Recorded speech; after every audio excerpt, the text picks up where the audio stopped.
Yes, music soothes the savage breast and nearly breaks down any production machine.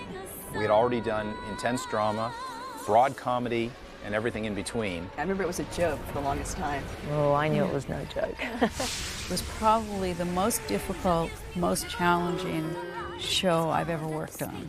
It was definitely the most interesting. I just didn't think it would work. We had digital monsters that had to sing. It was a way for us to stretch the boundaries of our television show. It was 3 shows worth of work combined into one. It was the most creative and the biggest chance. I didn't get it at all, and then I watched it on television and say, wow, this is really cool.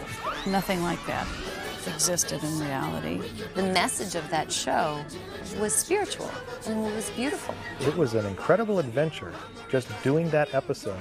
You know, we were always up against it with time, money, dare I say it. Wow, absolutely fantastic. It looks great, it sounds great, it's amazing. It nearly killed all of us. Now serenity, suffer sweet misery.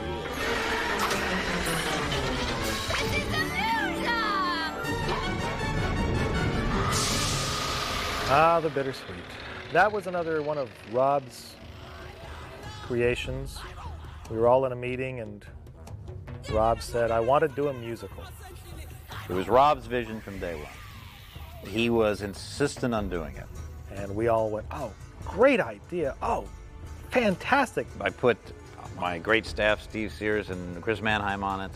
I knew I couldn't write it. I had not a clue of what they were talking about. The meeting broke, and I think all 3 of us went to our phones to try to call a mental hospital to get him committed. It just was so hard, and there was so much pre-production work that had to be done.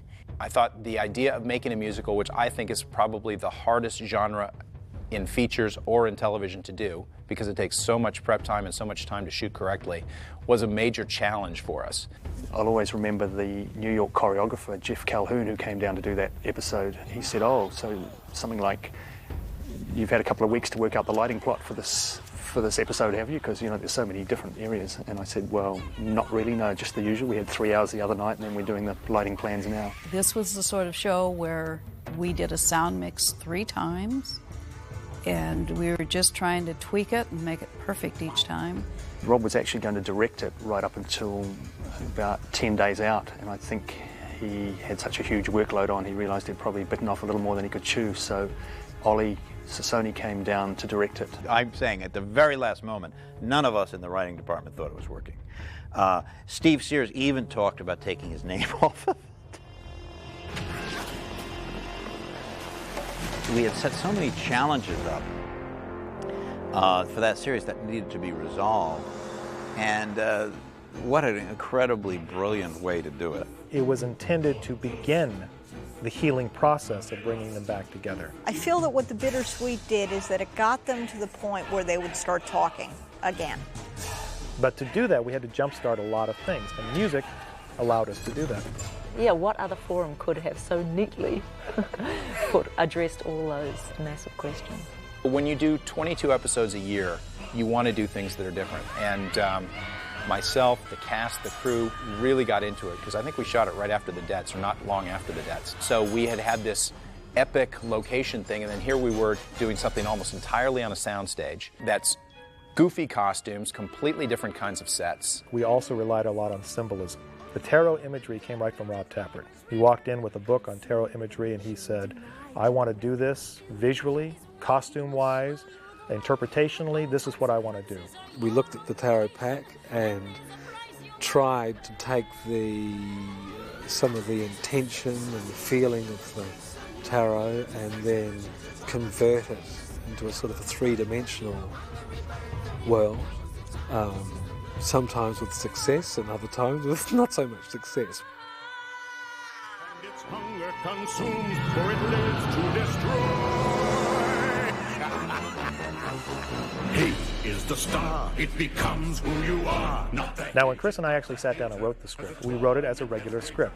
But we would get to the point where we would have an actual song, and instead of writing the song, we would write a block of paragraph in capital letters saying what the song needs to accomplish.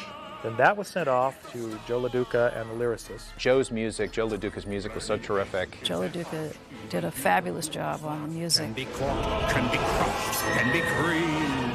We hired a wonderful lady, Susan Wood. She did the revoice of Renee. I think she did a good job. I think most people thought it was Renee.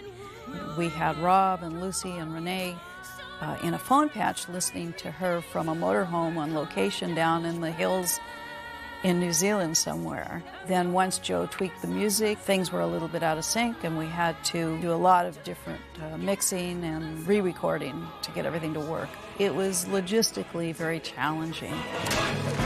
The Peace War, we knew exactly what that song had to be, but that was a hard one to get across, because it was hard to say, no, we want that big spectacle of back, forth, peace, war, peace, war. What they're saying here is concluded over here, but has a darker meaning because they said it, and back and forth and back and forth. We were worried that it wasn't going to be done correctly. And I remember Steve actually saw, I think, the air copy before I did, and he came bounding in very happy and relieved that it turned out so well. It started to come together. I mean, God bless Rob. He really took chances with the show. He really did. More than most people would take. And it worked out to his benefit. I mean, it made it so juicy.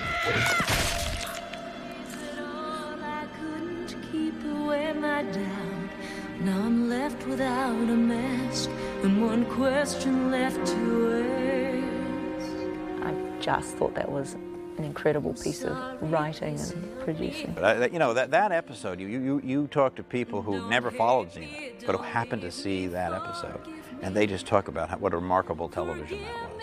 And it really was.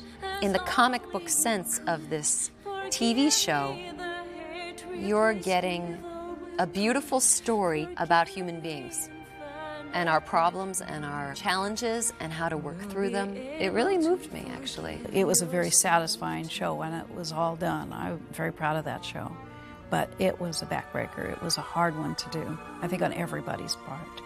You know, people come up to me all the time, actually, and will say, that musical episode was incredible. And I almost, for me, I still only see the pain. Production budgets aside and studios calling saying, are you out of your mind? It's going to cost what?